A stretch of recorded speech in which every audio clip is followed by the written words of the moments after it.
Brilliant these are. Right, for me to travel into Europe from England or anywhere else in the UK, I need one of those. And if I was to go down to Dover, where we go across to Europe, and didn't take one of those, well, that'd be really stupid, wouldn't it? It would be really stupid. So that's exactly what I did, and it was stupid. It was about half an hour out though. I live 3 hours from Dover, which is the cross-channel port to get to French France and Calais. I live about 3 hours from there. I was about half an hour out from Dover, and I suddenly realised where I'd left my passport, and it was in my bedside cabinet. It still is in my bedside cabinet. But I thought, well, you know, we're all in Europe, we're all Europeans. What difference should it make? So it gets to the ferry terminal. Gets my ticket out, which is on your phone. It's like just a number these days, and you put it on your phone or whatever. And he said, "Where's your passport?" Now, before this, there's two checkpoints before this. There's the French police checkpoint and the English police checkpoint. I don't know. I think it's the English one first and then the French one. I don't know. Can't remember. And what you normally do, you pull up to the kiosk, you flash your passport. They look at you and go, "Yeah, that's you, you ugly bastard," and then you travel on to the next kiosk. That's the way it is. And then they either direct you through to where they do the search, like the customs bit, the search bit, whatever they call that, or they just wave you straight on. Well, when I got to the first police checkpoint, which I think is the French one, didn't even open the window, just waved me through. Okay. Stopped to the English one. He did the same. He just waved me through. So I went straight round to the ticket bit, and we show you ticket. And he asked for passport. I told him, it's in the bedside cabinet. I said, what am I going to do? I live 3 hours from home. His supervisor then said, "Have you got your driving licence?" So I said, "Yes, I have got a driving licence." Flashed that, and he said, "Fine." He said, "Away you go." So I did. Now what he said was, "Oh, there's your free meal pass." So I was quite happy with that, which DFDS are doing at the moment until, I think it's until the end of October. I don't know. You'd have to check, but it's a free meal. So when you get on the boat, you just go straight to the canteen or cafe bit or whatever it is area, the food bit.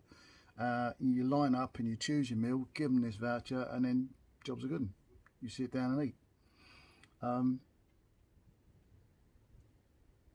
at the ticket place, he said to me, "The boat is waiting for you." He said, "The boat is all there, it's waiting for you." I said, "Right." So straight round to aisle 20, I think it was. No, aisle 60.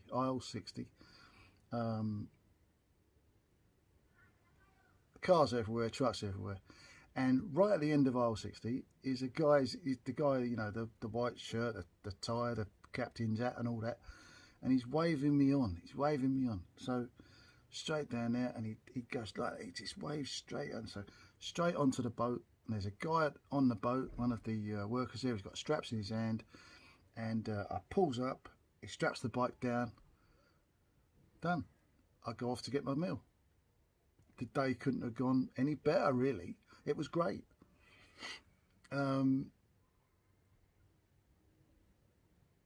So yeah, went off to have a great time in Holland, as you see in the last video.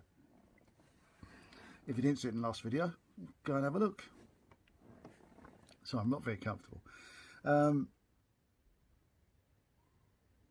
It was a good job that I had a great time in Holland, because what then proceeded to be an absolute nightmare. Although I went over Dover to Dunkirk, I was coming back on the Stenna Line, Hooker Holland to Harwich. Now I was getting that boat, I was getting the overnight boat from Sunday, docking it Monday morning, because I thought, right, I could do with a cabin, a shower, you know, good rest, because I've been sleeping rough, I suppose, for the last 4 days or 4 nights. Gets to Stenna. Now I know I ain't got a passport, and all week I've been telling people that's all right, I'll just plead asylum with you. I thought I'd do the decent thing. I was early. The boat was leaving at 10. I got there about 7.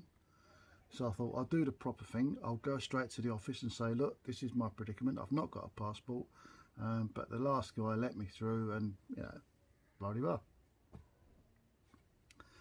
Well,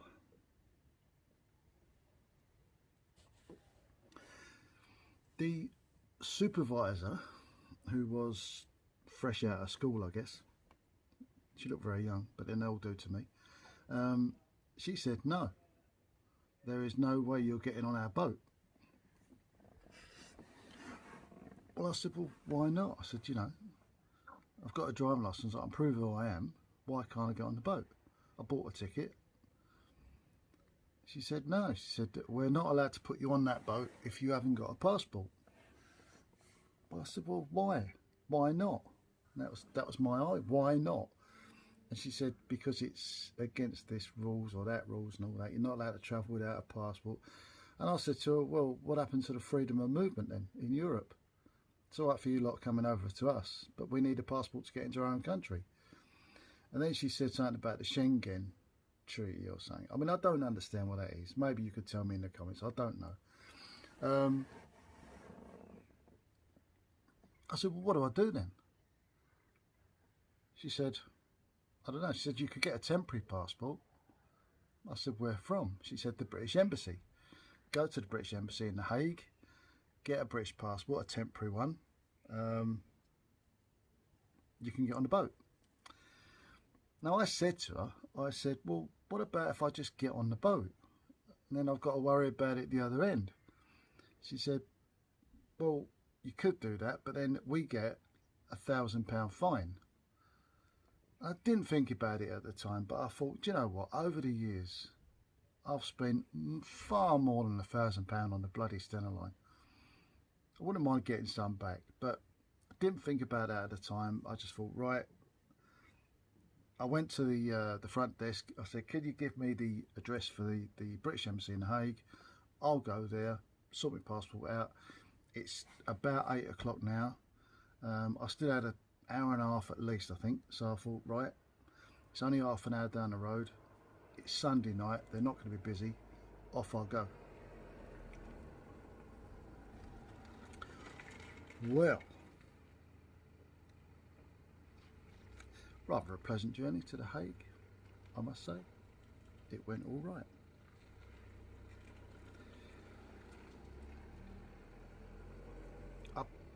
The British Embassy in The Hague, it's you can imagine the security around the embassies in any European city.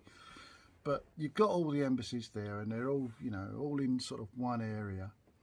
The British Embassy is different. It's got bollards all around it. It's got steel fencing, and you know, oh God knows what.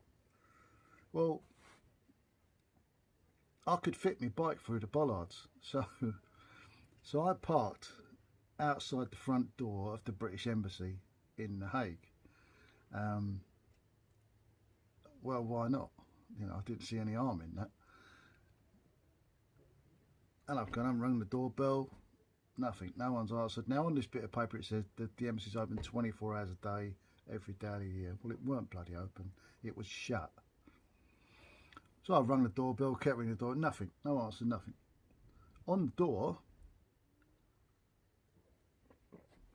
door it said, if you need a temporary passport, I forget what it's, IDP or something, I don't know. But if you need a temporary passport, email this email address, and when you get your number back through, your reference number back through, it then takes 2 days from then. And I think, well, stuff me, I'm not waiting 2 bloody days for a passport. It's ridiculous. I want to go home now.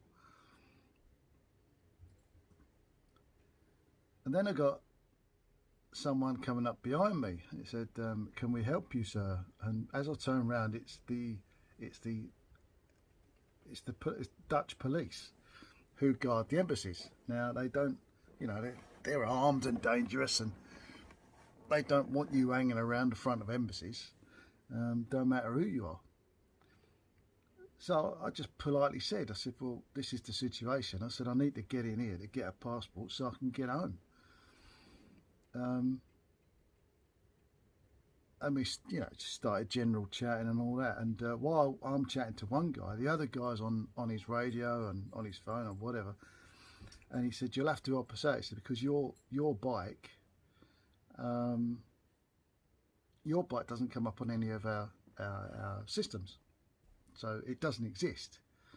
So I thought, well, that's a bit bloody strange. It's sitting there. It does exist. So as per the legal thing, you have to carry your documents with you when you go abroad to prove that your bike is yours and all that going. So I got my documents out and I'm showing him all that, and he's happy with all that. Still chatting away to the other one. They're nice as pie. They really are the nicest police in the world, bar none. The Dutch police are the nicest peeps in the world, bar none. Absolutely. Now, while I'm having idle chit chat with this one guy, the guy that was doing the checking on my bike, he's now trying to get hold of the people inside the British Embassy to come out to sort me out, to get me home. But they're not having it. They're not coming out, and they're giving him the same runaround as if I was going to knock on the door and say I need a passport to get home tonight. And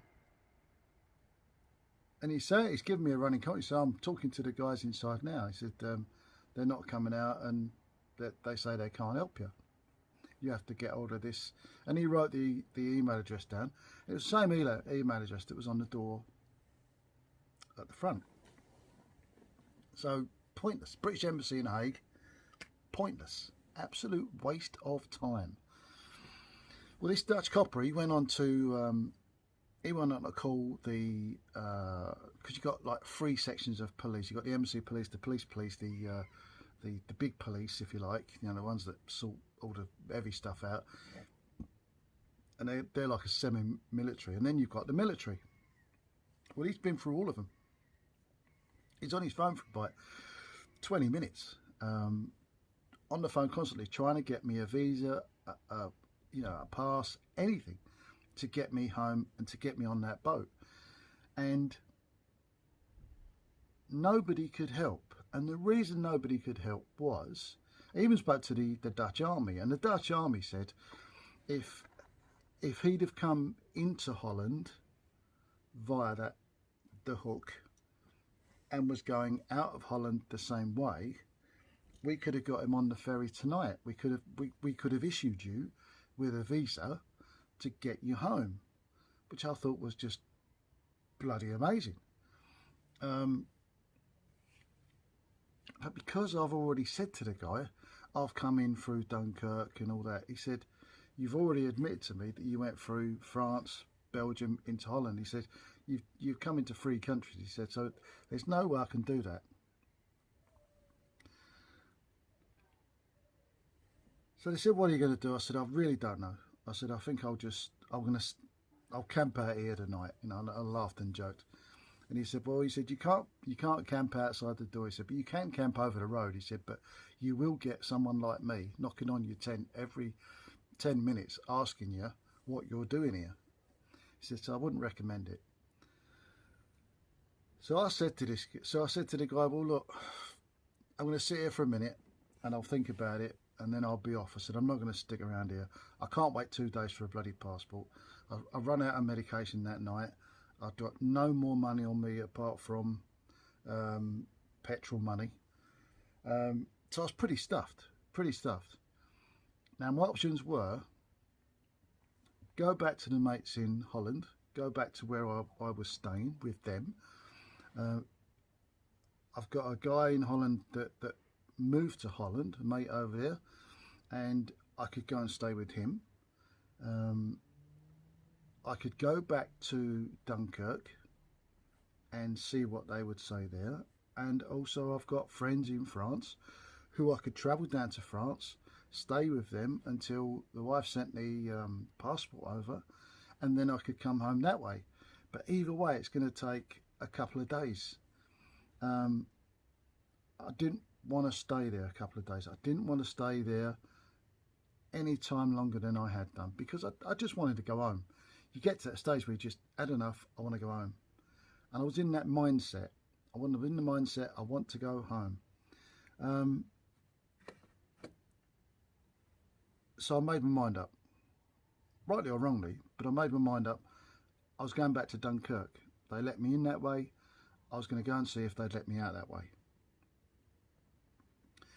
So off I you know, in the sat-nav, DUN, country change, French France, DUN, Dunkirk, go. And just followed it. I just followed, because you follow your sat-nav. When you're lost, you follow your sat-nav blindly. So I did. I followed my sat-nav blindly. It led me down roads and places and areas that I'd never ever been before. I even found a toll road in Holland. I didn't know they had any toll roads in Holland. Not in the you know, the built up areas anyway. Then I was running out of fuel. So it's just it's one thing after another. Now I said to the girl in the toll booth, I said, is there any fuel stations around here? I mean, by now it's kind of 10 o'clock at night. It's getting on a bit. You know, I've been outside the embassy for a few hours, and the police did everything they absolutely could. Made my mind up. I was going to Dunkirk. Off I goes. This is the first person I've spoke to since I saw the police. So I asked her if there's any petrol stations. Well, yeah. She said, da-da-da, down there, turn a left and whatever. Now,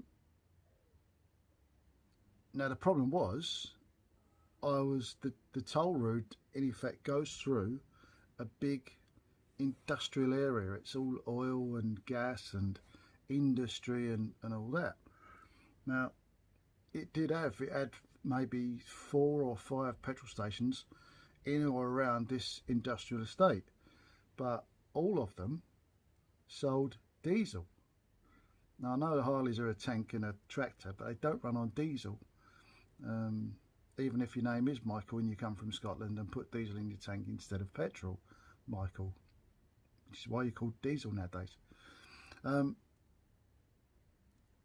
now I'm getting frustrated because I can't find fuel. I'm running out of any I've got in the tank. I've got limited funds on me, so I can't just wander around aimlessly all night. So I pushed the button on the sat-nav that says places of interest, petrol, and I went down the list until I saw one that was a Q8. Now, I had it in my mind that a Q8 petrol station is more like your general, you know, everybody taken care of petrol station. So that's what I went for. It was 5 miles away. I wasn't on reserve yet, but in my tank I'd done 180 miles on my tank. I've never ever gone that far without A, turning it onto reserve, and B, thinking I was going to run out. You know, so it was getting to new experiences for me.